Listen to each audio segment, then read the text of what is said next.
Acordei no hospital depois de um grave acidente de carro. Minha mãe exigiu que eu recebesse alta antecipada contra as ordens médicas para economizar dinheiro. 3 dias depois, todos eles foram para uma viagem de luxo e me deixaram sozinha em casa. Meu nome é Emily, tenho 29 anos. Trabalho remotamente com design gráfico. Moro nos arredores de Portland e no mês passado, fui atropelada por uma caminhonete a caminho de casa. Não me lembro do acidente em si. Num segundo eu estava parada no sinal, pensando se ainda tinha toalhas limpas. E no outro eu acordava num quarto de hospital com um tubo no braço e uma dor de cabeça tão forte que me dava náuseas. Tudo era um borrão. As luzes estavam muito fortes, minhas costelas doíam. Quando respirava, mal conseguia me mexer. Mas do que me lembro claramente é da primeira coisa que minha mãe disse ao me ver. Precisamos te tirar daqui antes que isso comece a custar mais caro. Não foi um meu Deus, você tá bem? Nem, como você está se sentindo? Foi o dinheiro. Essa era a prioridade dela. Pisquei para ela, tentando entender se eu tinha escutado certo. Talvez minha cabeça ainda estivesse afetada. Talvez eu tivesse imaginado. Mas não, ela continuou. Disse que meu primo Nate poderia me acompanhar em casa. Ele é praticamente um médico. Não é? Ele é um estudante de medicina do 2º ano que uma vez perguntou se dava para pegar raiva só de encostar em um esquilo. Uma enfermeira entrou no quarto e disse com muito cuidado que eu tinha uma concussão leve, hematomas internos e talvez uma costela fraturada. Recomendaram que eu passasse a noite sob observação. Coisa padrão. Minha mãe balançou a cabeça antes mesmo de eu conseguir dizer qualquer coisa. A gente dá conta. Não vamos pagar preço de hospital só para ela dormir. E a parte difícil de contar é, eu não reagi, não discuti, não contestei. Só assenti e deixei acontecer. Parte disso foi pela concussão, acho, mas principalmente foi hábito. Passei tanto tempo tentando não ser um peso que quando alguém diz que sou cara demais para cuidar, eu meio que acredito. Dei a ela direitos de decisão médica anos atrás, caso eu ficasse doente, e ela insistiu que era uma medida inteligente para emergências. Não achei que ela fosse realmente usar isso. Não desse jeito. Me levaram para fora do hospital naquela mesma noite. Eu não conseguia ficar em pé sozinha, então meu pai meio que me arrastou pro carro enquanto minha mãe discutia com a recepção sobre códigos de cobrança. Durante o trajeto, estavam no viva voz com minha irmã, planejando a viagem, falando sobre estacionamento no aeroporto e se tinham levado protetor solar suficiente.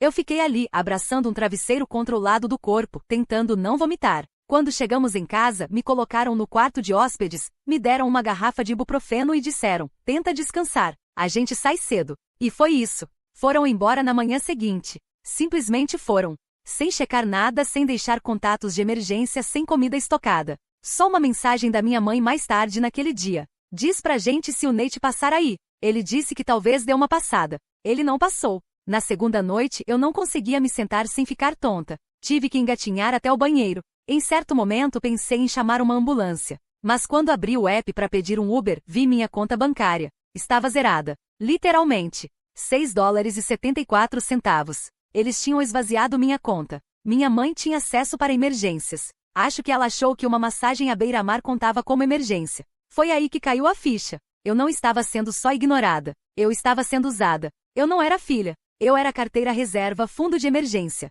A coisa na qual se confia quando convém e se esquece quando não. Então Fiquei ali por alguns dias com dor, sozinha, ainda tentando justificar tudo de algum jeito. Talvez eu tivesse sido cara demais. Talvez não fosse tão grave assim. Talvez eu estivesse exagerando. Mas foi ler. Quando voltaram das férias tiveram uma surpresa. E a vida deles nunca mais seria a mesma. Cresci achando normal tratar dor como fraqueza pessoal. Se algo doía, você não reclamava. Você colocava gelo, enfaixava e seguia em frente. Era assim que funcionava na nossa casa. Ou você era forte ou você era dramática. E adivinha de qual lado eu sempre fui acusada de estar? Sou a mais velha de duas. Minha irmã mais nova, Sophie, nasceu quando eu tinha 5 anos, e desde que ela chegou, ficou claro que era a favorita. Não de um jeito malvado de madrasta da Cinderela. Só de forma sutil, constante. Quando a Sophie chorava, alguém sempre vinha correndo. Quando eu chorava, alguém sempre suspirava. Ela ganhava os melhores lanches, as roupas novas, as festas de aniversário com temas e cupcakes combinando.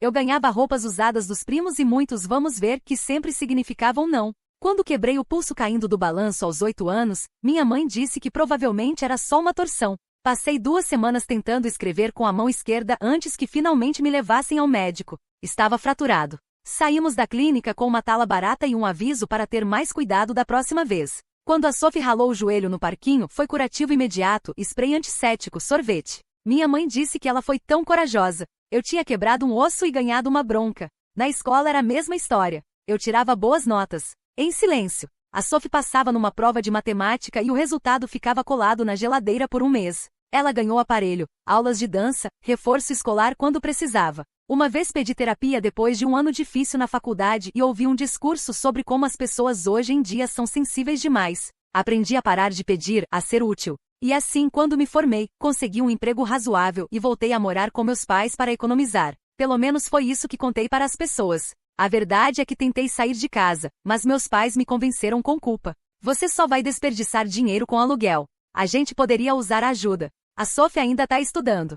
Não seria justo nos deixar na mão. Então eu fiquei. Paguei boa parte da hipoteca, comprava mantimentos, pagava a conta de internet, cobri os livros da Sophie em um semestre e sim, comecei a guardar dinheiro. Silenciosamente numa conta separada. Eu tinha um plano. Um dia eu sairia, teria meu próprio lugar, recomeçaria. Nunca contei a eles quanto eu tinha guardado, mas minha mãe sabia que eu estava juntando. Foi ela quem me ajudou a abrir a conta anos atrás para emergências. Ela ainda tinha acesso. Eu pretendia mudar isso. Só não cheguei a fazer. Aí veio o acidente, e de repente eu não era mais útil. Não era mais a confiável. Eu era um problema. Me levaram para casa contra a orientação médica, disseram que meu primo Nate ia cuidar de mim. Ele não foi. Eles arrumaram as malas, foram viajar e me esqueceram. Ou fingiram esquecer. Tentei não entrar em pânico, disse a mim mesma que ia ficar bem.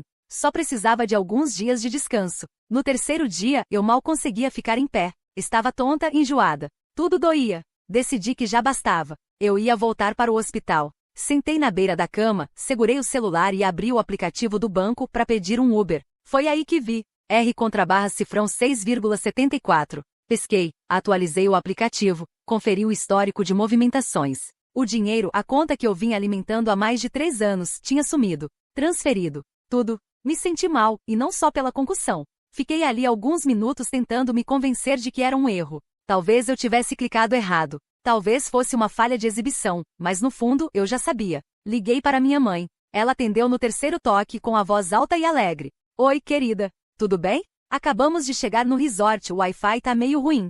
Você transferiu dinheiro da minha poupança? Ela fez uma pausa. Sim, eu transferi. Mas não surta. Não surta. Mãe, você pegou tudo. Era toda a minha poupança. Eu não peguei, ela disse, como se isso fizesse diferença. Eu movi para proteger. Proteger de quem? De mim? Olha, querida, você não está pensando direito agora. Você está impulsiva. Acabou de passar por um susto. Está emocional. Você gastaria tudo tentando provar um ponto. Um ponto? Eu só queria voltar pro hospital. Você não precisa voltar pro hospital. Você tá descansando. O Nate vai passar aí. Ele não passou. Bom, ele disse que talvez fosse, mas eu prometo que isso é para o seu bem. Eu não sabia o que dizer. Meus ouvidos zuniam. Meu corpo inteiro ficou frio. Ela completou, vamos devolver quando você estiver melhor. Vamos respirar fundo, tá? Você sempre exagera quando tá estressada. Desliguei sem responder. Ela mandou mensagem 2 minutos depois. Não transforme isso em algo maior do que precisa ser. A gente te ama. Vamos conversar depois. Fiquei olhando para a tela até ela escurecer e apagar. E esse foi o momento. Não o acidente. Não o hospital. Nem acordar sozinha em uma casa vazia, sem remédio e sem comida. Foi aquela voz calma e ensaiada explicando por que fazia sentido me roubar para o meu próprio bem. Porque eu não podia ser confiável com o meu próprio dinheiro. Porque eles tinham o direito de decidir o que era responsabilidade e o que era impulso. Aquilo quebrou alguma coisa dentro de mim. Porque eles não apenas me esqueceram. Eles me esvaziaram. Me deixaram machucada, indefesa e sozinha, e ainda tiraram a única coisa que eu tinha, o dinheiro que eu guardei, para poder sair, para poder respirar. E o pior? Eles nem sequer viam isso como roubo. Eles viam como criação de filhos. Foi nesse momento que parei de me sentir culpada e comecei a fazer um plano. Não liguei de volta. Não respondi a mensagem. Não mandei outro texto pedindo dinheiro. Não implorei, não tentei argumentar, nem fiz ela ver meu lado. Porque naquele ponto eu finalmente entendi algo que levei tempo demais para aprender. Eles não se importavam. Não da maneira como as pessoas deveriam se importar com você. Não da maneira que você se importa com alguém quando já viu essa pessoa sangrar, quebrar, e ainda assim continuar aparecendo por você. Eles não me viam. Viam um recurso, uma ferramenta, uma rede de segurança que reclamava demais. E quando essa rede se rompeu, eles foram embora. Então eu parei de tentar remendar. Parei de tentar ser a pessoa mais madura. Parei de tentar, ponto final. E peguei o telefone. Não para ligar para terapeuta, nem para Sophie, nem para minha mãe para tentar ser boazinha. Liguei pro Eric. Eric não é só advogado. Ele é um amigo de verdade. Um dos poucos que enxergaram além da minha versão educada. Aquela que sorria demais, pedia desculpas por tudo e nunca dizia o que realmente pensava. A gente se conheceu na faculdade. Ele costumava dizer que eu seria uma ótima designer e uma péssima capacho. Eu não sabia o quanto ele estava certo. Até agora. Ele atendeu no segundo toque. Emily, eu não chorei, nem dei oi. Só disse, eu preciso de ajuda. E ele disse, ok, começa do começo. Então contei tudo. O acidente, o hospital, a alta forçada, a conta bancária, a poupança, o silêncio. Tudo. Ele ouviu. Ouviu de verdade. Não daquele jeito de nossa, que doido, enquanto a pessoa tá distraída com outra coisa. Ele fez perguntas, anotou, refletiu. Quando eu disse que não sabia se parecia grave o suficiente, ele respondeu, é pior que grave. É exploração financeira e negligência médica. E aí ele disse algo que eu não esperava. A gente pode fazer algo a respeito. Legalmente. Eu sempre achei que assuntos de família ficavam numa zona cinzenta emocional, que não dava pra chamar de abuso sem hematomas, que não dava pra chamar de roubo se você deu acesso, que processar os pais era coisa de vilão de novela. Mas o Eric explicou. Eu tinha um caso civil forte. Eles tiraram milhares de uma conta que não era deles. Tomaram decisões médicas sem nenhuma consideração pela minha segurança. Me deixaram sozinha, machucada e sem acesso a cuidados ou dinheiro, mesmo sabendo que dependiam de mim financeiramente havia anos. Ele disse que começaríamos com uma carta de notificação, apresentando a linha do tempo, os fatos, os extratos bancários. Se eles não respondessem ou tentassem revidar, escalaríamos o processo. E me fez uma última pergunta. Você tem certeza de que quer seguir com isso? Eu disse que sim. Não porque queria vingança, não porque queria causar uma cena, mas porque pela primeira vez na minha vida eu queria sair. Completamente, claramente, permanentemente. Então entramos com o processo. Tudo começou com um envelope. Um entregador legal levou até eles 3 dias depois, na manhã em que meus pais e a Sophie voltaram das férias. Eles chegaram bronzeados e rindo, puxando as malas com rodinhas pela calçada como se não tivessem deixado um corpo esfriando no quarto de hóspedes.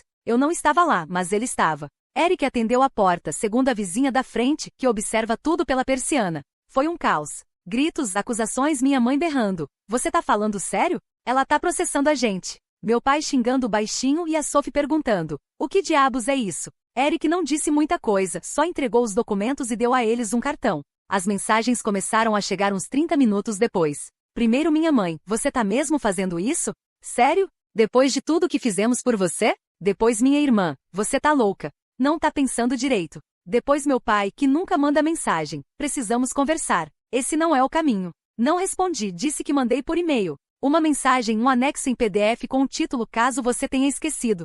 Capturas de tela de cada transferência bancária que fiz para cobrir a hipoteca. Contas, supermercado, livros da Sophie, uma cópia do relatório de alta do hospital. Prints das mensagens pedindo ajuda. Sem respostas. Um extrato detalhado mostrando exatamente quando eles transferiram minha poupança e para onde foi. A última página era uma cópia da carta de notificação que o Eric escreveu, explicando os danos legais que estávamos buscando. Reembolso do valor total roubado mais compensação adicional por negligência médica e sofrimento emocional. Eu não escrevi uma única palavra no corpo do e-mail, só anexei o arquivo. Eles abriram. E então começou o verdadeiro pânico. Minha mãe ligou 7 vezes seguidas. Depois de novo. Depois a Sophie ligou. Depois a Raquel, minha prima. Depois minha tia. A notícia estava se espalhando. De repente todo mundo lembrava que eu existia. Comecei a receber mensagens que soavam mais como culpa do que preocupação. A gente nunca quis te machucar. Você sempre fez parte da família, Emily. A gente só achou que estava fazendo o melhor. De algum jeito eu ainda era irracional, a emocional, o problema. Não há que foi deixada para trás. Não há que pagou as contas deles pelos últimos 4 anos sendo zombada por trabalhar de casa. Não há que quase morreu e foi abandonada com nada além de uma garrafa de ibuprofeno usada pela metade e um celular trincado. Mas essa é a verdade sobre pessoas como eles. Elas só te amam quando você é útil. E eu finalmente deixei de ser útil. Então parei de responder. Cancelei minha parte do plano de celular familiar, mudei minhas contas bancárias, me mudei em silêncio. Encontrei um apartamento tipo estúdio no centro. É pequeno, as janelas emperram e tem um cheiro estranho no corredor que ainda não descobri, mas é meu. Eu cozinho o que quero. Trabalho em paz. Tenho minha própria chave, minha própria caixa de correio e um aquecedor que faz um zumbido à noite como uma canção de ninar. O Eric me atualiza a cada poucos dias com novidades do processo. O caso está andando. Eles ainda não responderam formalmente, só mais e-mails pedindo para eu desistir. Mas eu não vou, porque isso não é mais sobre dinheiro. É sobre o que significa dizer, vocês não podem fazer isso comigo. Nunca mais. É sobre deixar os gritos acontecerem do outro lado de uma porta pela qual eu nunca mais vou precisar passar. E é sobre lembrar que eu não estava louca, nem sendo dramática, nem impulsiva. Eu só tinha finalmente chegado ao limite. As coisas melhoraram. Acho que devia começar por aí, porque percebi que depois de tudo ninguém realmente perguntou. Nenhuma vez. Nenhum como você está se recuperando, nenhum sua dor melhorou, nenhum as dores de cabeça passaram. Mas sim, eu me recuperei.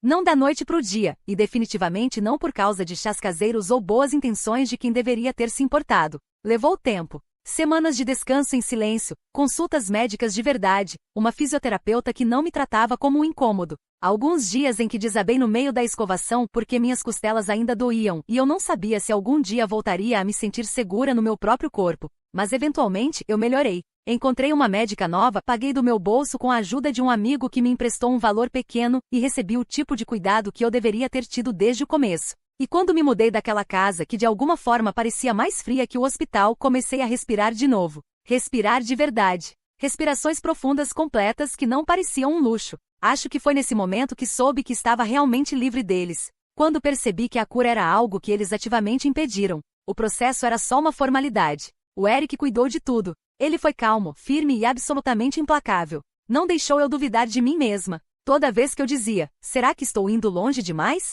Ele respondia, Emily, isso não é pessoal. É legal. E você está completamente dentro dos seus direitos. Eu acreditei nele. Meus pais, por outro lado, acharam que era blefe. Ignoraram a papelada inicial, fingiram que não importava. Minha mãe continuava mandando mensagens como, você vai se arrepender. Família não processa família. Meu pai mandou uma única mensagem, chega, você já fez seu ponto. Como se tudo isso fosse só uma performance dramática e eu estivesse atrasada para minha reverência final. Mas quanto mais eles ignoravam, mais caro saía para eles. Eventualmente o Eric deixou claro que estávamos prontos para levar o caso ao tribunal. E então, como num passe de mágica, eles quiseram conversar. Ofereceram um acordo discreto. Sem admissão de culpa, claro. Uma transferência. Um acordo de que todos seguiríamos em frente se eu deixasse tudo para trás. Eu não respondi na hora. Deixei eles esperando 2 dias. Depois disse ao Eric, aceite o acordo, mas quero cada centavo de volta, cada dólar que eles tiraram. E uma declaração por escrito de que não sou responsável por nenhuma das contas deles no futuro. Ele disse, fechado. O dinheiro entrou na minha conta numa manhã de terça-feira. Eu estava sentada no chão do meu novo apartamento, comendo cereal seco numa caneca porque ainda não tinha desencaixotado as tigelas. Fiquei olhando para a tela por 1 minuto inteiro, vendo os números atualizarem, vendo minhas economias, aquelas que levei anos para construir.